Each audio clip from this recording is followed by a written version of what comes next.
My dear Company Secretary CSET aspirants, welcome to Allen Commerce. This is Professor Karan Mansukhani, Chartered Accountant and Company Secretary.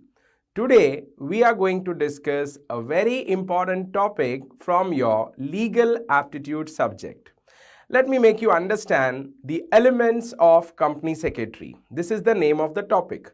But before I go into the details of the chapter, first and foremost thing, it is important for us to understand that the company secretaries in India are governed by a premier body, a premier national body, which is none other than the Institute of Company Secretaries of India. So the Institute of Company Secretaries of India is a premier national body which is set up under the Act of Parliament.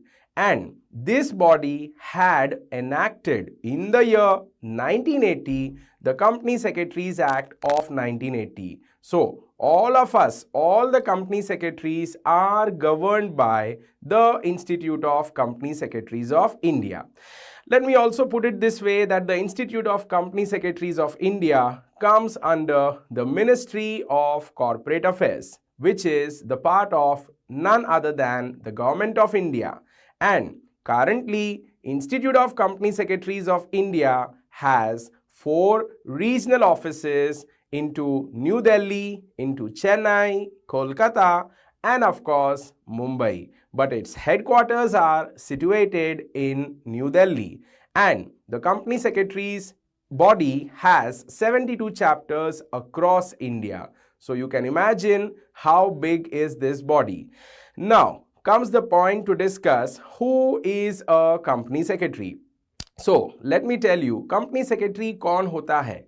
Company secretary वो होता है जो हमारी इस premiere body का member बनता है और मेंबर बनने के लिए आप सबको सबसे पहले CSET, CS एग्जीक्यूटिव और CS प्रोफेशनल का एग्जाम क्लियर करना पड़ता है. उसके बाद ही आप इस बॉडी के मेंबर बन सकते हो. तो who is a company secretary? Let us read the definition of company secretary. According to section 2, subsection 1, clause number C of the Company Secretaries Act 1980, a company secretary means a person who is the member of the Institute of Company Secretaries of India. So once you become a company secretary, एक बार आप company secretary बन गए तो आप इस body के member बन जाओगे और मेंबर बनने के बाद आप बहुत सारी सर्विसेज अपने क्लाइंट्स को, अपनी कंपनीज को ऑफर कर सकते हो. Let us read some of the services which a company secretary can offer. So once you become the member of this body, you can perform many different types of services in relation to promotion, formation, incorporation, amalgamation, reconstruction, reorganization and winding up of companies. इसके अलावा, इन सब services के अलावा, अगर आप decide करते हो कि आपको अपनी खुद की प्रैक्टिस शुरू करनी है और प्रैक्टिस शुरू करने के लिए आपके पास सर्टिफिकेट ऑफ प्रैक्टिस भी होगा. एक बार आपको certificate of practice premier body से मिल गया, उसके बाद आप अपनी खुद की प्रैक्टिस भी शुरू कर सकते हो. So once you start your own practice, you would be considered as deemed to be in practice. So the member of the institute will be deemed to be in practice either individually और in partnership. या तो आप खुद individually practice कर सकते हो या फिर किसी के साथ पार्टनरशिप करके भी प्रैक्टिस कर सकते हो. और जिस किसी के साथ आप पार्टनरशिप करोगे वो पर्सन भी इस institute of company secretaries of India का ही मेंबर होगा या फिर वो पर्सन किसी दूसरी रिकॉग्नाइज बॉडी का मेंबर बन सकता है, something like a chartered accountant. Have you understood? And let me tell you that a company secretary in practice, once you start your practice, एक बार आपने अपनी प्रैक्टिस शुरू कर ली तो आप अपने आप को कौन कौन से ऑक्यूपेशन में एंगेज कर सकते हो. So a company secretary once you are practicing can engage himself in the practicing profession of company secretaries in relation to any company, and you can offer perform any services in relation to promotion, formation, incorporation, amalgamation, reconstruction, reorganization और winding up of companies. तो आप companies को promote कर सकते हो, उनको reorganise कर सकते हो और उनको शुरू करने के अलावा आप कंपनीज को बंद भी कर सकते हो, जिसको हम लोग वाइंडिंग अप ऑफ कंपनीज बोल सकते हैं। उसके अलावा आज कंपनी सेक्रेटरी को एक गवर्नमेंट ऑफिसर का दर्जा दिया गया है और ऐसी बहुत सारी गवर्नमेंट बॉडीज है जिन्होंने कंपनी सेक्रेटरीज को ये स्टेटस दिया है। So once you are a practising company secretary, you can also be authorised by various government and regulatory bodies, something like the Reserve Bank of India, RBI, SEBI, Securities and Exchange Board of India, NCLT, the National Company Law Tribunal, NCLAT, the National Company Law Appellate Tribunal, IRDA, the Insurance Regulatory and the Development Authority, Competition Commission of India, and the Real Estate Regulatory Authority, that is RERA, and even by stock exchanges. तो आप इतनी सारी bodies से काम कर सकते हो, आप अपने क्लाइंट्स को, आप अपनी कंपनीज को इन सारी बॉडीज के सामने रिप्रेजेंट कर सकते हो।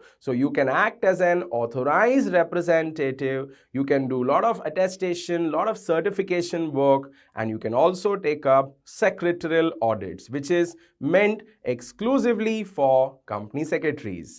Let me also tell you that if you are a company secretary into practice, you can always act as an authorized representative of companies with respect to filing, registration, presentation, attestation and verification of many documents. Okay, तो आप companies को बहुत सारे important documents जो है उसकी filing, उसकी registration, उसकी अटेस्टेशन करने में भी हेल्प कर सकते हो। So you can just understand the importance of a company secretary who is into practice. Sir वैसे तो आप सब प्रैक्टिस करोगे, लेकिन प्रैक्टिस के अलावा आप सर्विस भी कर सकते हो और आज की तारीख में कंपनी सेक्रेटरीज को फाइनेंशियल मार्केट्स, स्टॉक मार्केट्स में बहुत ज़्यादा स्कोप है। तो अगर आपको स्टॉक मार्केट्स में जाना है तो स्टॉक मार्केट्स में जाने के बाद आप वहाँ पर कौन कौन सी सर्विसेज कंपनीज को प्रोवाइड कर सकते हो। You are a professional, so you can provide many different services, whether you are into service or you are into practice. Let us see some of the services given by company secretaries into financial markets. Number one, आप कंपनी के लिए adviser का role play कर सकते हो। You can act like a consultant to the company. Of course apart from acting as an consultant, आज बहुत सारी कंपनीज, स्टार्टअप्स IPOs लेके आ रही है। तो IPOs लाने के लिए आपको सबसे पहले प्रॉस्पेक्टस ड्राफ्ट करना पड़ता है और वो प्रॉस्पेक्टस को ड्राफ्ट करने के लिए भी हम लोग कंपनी सेक्रेटरीज की हेल्प या असिस्टेंस लेते हैं। So company secretaries can help in drafting of prospectus in relation to issue of securities. So you can imagine the versatile role that is being played by company secretaries. One more service that you can offer in stock markets is you can help the companies into international markets. आज बहुत सारी companies abroad से funds को India में लाती है, तो वो अब्रॉड से फंड्स को इंडिया में लाने को हम लोग American depository receipts, global depository receipts और एक्सटर्नल कमर्शियल बोरोइंग्स के द्वारा ला सकते हैं। So we can get those funds by raising funds from American depository receipts, global depository receipts and external commercial borrowings. Sir इसका प्रोसीजर बहुत complex होता है, आप इस डायग्राम में देख सकते हो। इसका प्रोसीजर बहुत ज़्यादा कॉम्प्लेक्स होता है, बट इतने ज़्यादा कॉम्प्लेक्स प्रोसीजर को बड़ी आसानी से प्ले करता है company secretary. Company secretary companies को हेल्प करता है इन सारे इंटरनेशनल मार्केट से इंडिया में फंड्स को लेके आना। उसके अलावा सर हम कंपनी सेक्रेटरीज बन रहे हैं तो हमें फाइनेंस और अकाउंटिंग की तो वैसे भी नॉलेज होती है, तो आप फाइनेंस और अकाउंटिंग के अंदर भी आज बहुत बड़ा रोल प्ले कर सकते हो। आप कंपनीज के अंदर इंटरनल ऑडिटिंग कर सकते हो, जो कि आज बहुत सारे कंपनी सेक्रेटरीज प्रैक्टिकली कर रहे हैं।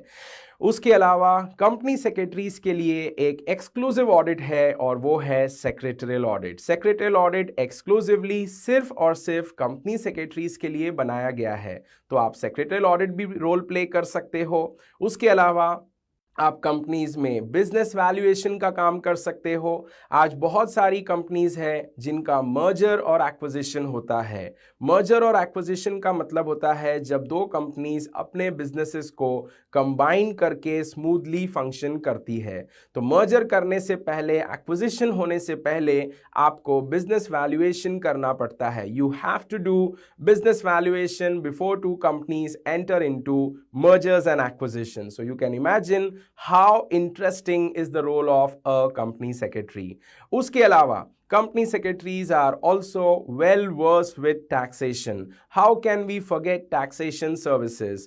तो taxation के अंदर आप अपने clients को, आप अपनी companies को tax management, टैक्स प्लानिंग करवा सकते हो under the various taxation laws, something like the income tax law, like the GST, like none other than the custom duty. तो इतने सारे इंडिया में टैक्स लॉज है जिनके लिए कंपनी सेक्रेटरीज का रोल बहुत ज़्यादा प्रोमिनेंट है। उसके अलावा आज कंपनी सेक्रेटरीज मैनेजमेंट को मैनेजमेंट सर्विसेज भी ऑफर कर सकते हैं। जैसे कि अगर आपको कंपनी ने अपॉइंट किया है एज अ कंपनी सेक्रेटरी, तो आप कंपनी की बिजनेस पॉलिसी बना सकते हो, कंपनी को स्ट्रैटेजी फॉर्मुलेशन में भी हेल्प कर सकते हो।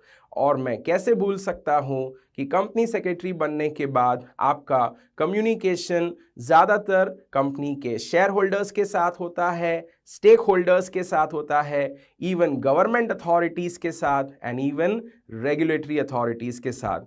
So a company secretary helps those companies into maintaining good public relations. Thank you.